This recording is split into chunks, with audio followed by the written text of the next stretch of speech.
I have a very simple plan, and that is to travel to the southernmost point of Kenya, basically where the land meets the sea. And to get there, I'm going to use only public transport. I have this physical map of Kenya, so let me just open it and show you what I mean. And I am somewhere around here in Nairobi. And the plan is simply to travel by train all the way down to Mombasa, which I'm assuming is somewhere here. And then from there, I don't know how I'm going to get to Lunga Lunga. I don't want to reach Lunga Lunga so that I can view that border point. But my goal is to go here where the land meets the sea. So I think there's a small town there called Vanga. That is my goal. I love trains, and over the last few years I've done pretty much all the train journeys in Kenya. That is the long distance one, apart from the one that I'm going to be doing today, which is from Nairobi to Mombasa. And I've decided to go on the first class, not the economy one. I think I'll come back with the economy one. But yeah, I mean, on the channel you can see the first train that I did, which is from Nairobi to Suswa, which is also the SGR train. I've also done the Nairobi to Kisumu. I've done the Nairobi to Nanyuki.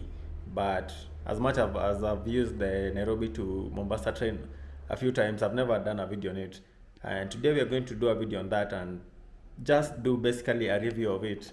Is it worth the 3,000 shillings for the first class, comparing that to the economy class, which is only 1,000 shillings? Right now it's 2:33 p.m.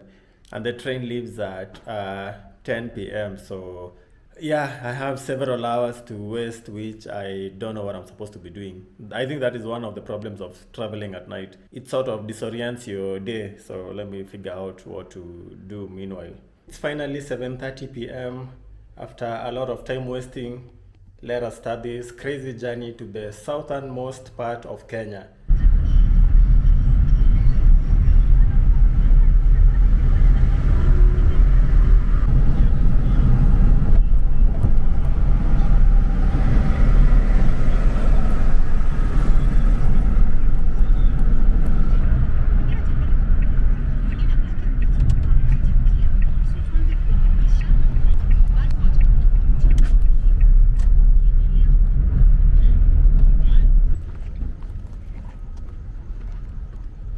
Okay, I just passed security, made it to the station. Time to go print the ticket. I've never understood why you need to book the ticket and then come and physically print the ticket. But yeah, let's do that.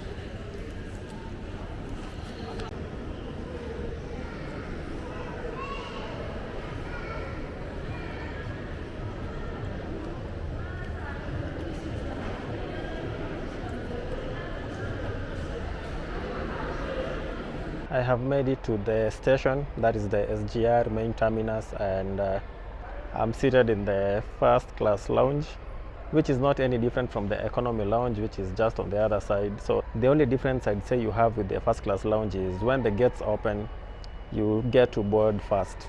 So, you know, women with children, young children that is, and then first class, and then the economy. Plus also the first class has very few seats. I think it's only like 60 something seats compared to almost 800 seats in the economy. Basically that's it, that's the only difference. So is it worth the 3,000 shillings? I thought maybe the first class lounge will have like some free tea or something, but nope, nothing. Just this wide barrier around so that you can feel like you're in opulence. Opposite there's all these shops, mini marts. Actually I forgot to carry an adapter, so maybe I might need to buy something, but not in here because things here are very overpriced. So there's a food shop, a mini mart, there's toilets. Actually for you to go to the washrooms you have to go outside the lounge and then use the normal washrooms. Again, I don't get the whole point of first class lounge in this place. But yeah, there's some food restaurants there. So you can buy like pilaus and whatever you want to eat. It will be interesting to see if there's any food being given inside the train. I've never actually used the first class lounge. I remember when the train launched, I just had a peek, but I never like sat inside and traveled with it. But yeah, let's see if it's worth the 3,000 shillings, basically 3 times the price of the economy. The only big disadvantage with the economy is this is very uncomfortable, especially if you're on the morning train, which takes like 6 hours to Mombasa.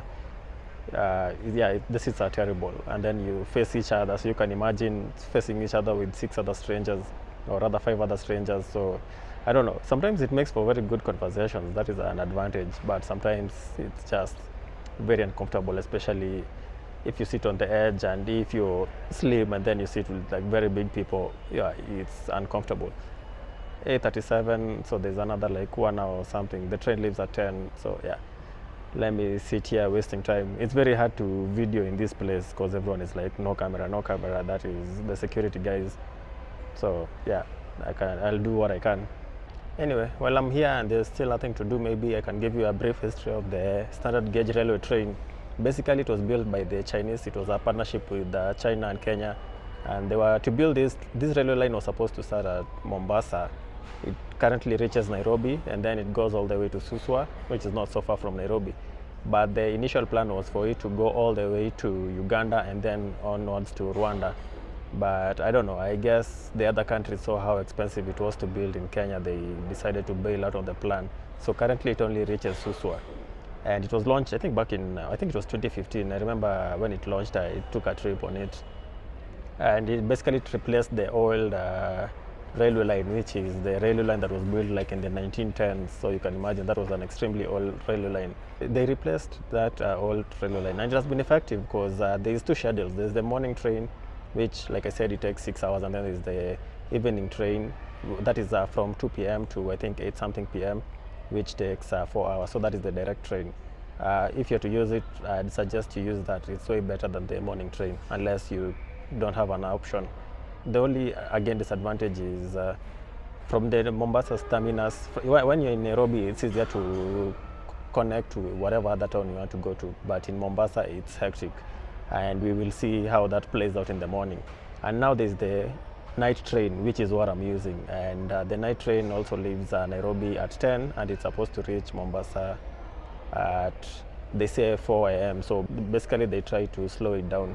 It used to reach like 3:50 a.m. and people couldn't be able to connect going to wherever they want to go to, because that's very early. At this point, I'm also worried like where I'll be going at 4 a.m. But yeah, we'll see how that plays out. The other train is the Nairobi to Suswa. That one is a good, more of a day out trip, which I highly recommend. I did a video on that. You can check it out on that pop-up.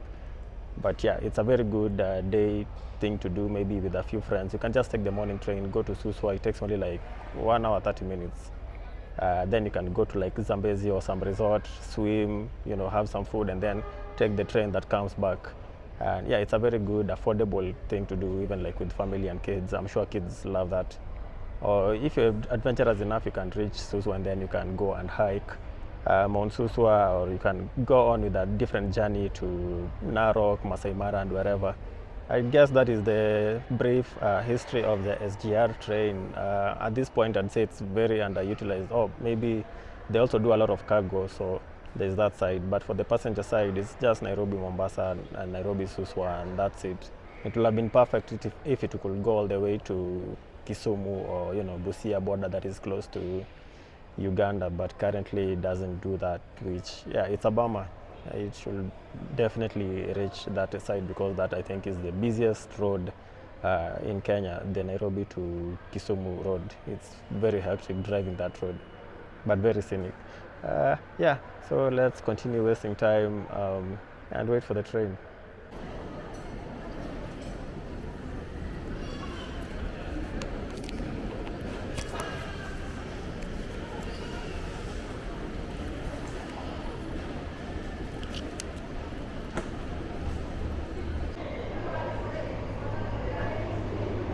Okay, it's time to board the train. Seat 34, coach 2.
Okay, I'm inside the train. That is what the seat looks like. Very good space, legroom. There's a table. They offer like a sickness bag, and there's a socket. So I'm guessing that is to be shared. And also another good thing is the seat do recline.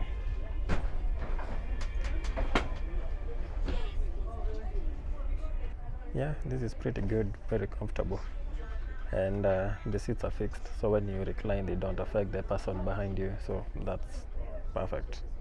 And yeah, the legroom is more than enough, and you move facing where the train is going.